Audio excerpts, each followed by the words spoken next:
151 నుంచి 11 సభ్యులకి పడ్డ వారిని చూసి మనం అందరం కూడా నేర్చుకోవాల్సింది, గుర్తుపెట్టుకోవాల్సింది అది భారతరత్న వాజ్పేయి గారి మాటల్లో, democracy రెsts on one belief, and that is when leaders cannot solve the problems, the people will.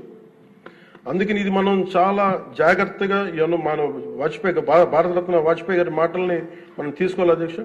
అలాగే under guidance of honourable CM deputy CM honourable CM Shri CBN Chandrababu Naidu గారు ఈ భారతరత్న వాజ్పేయి గారి మాటల్లోనే వారు దాన్ని తెలియజేస్తాం అధ్యక్ష.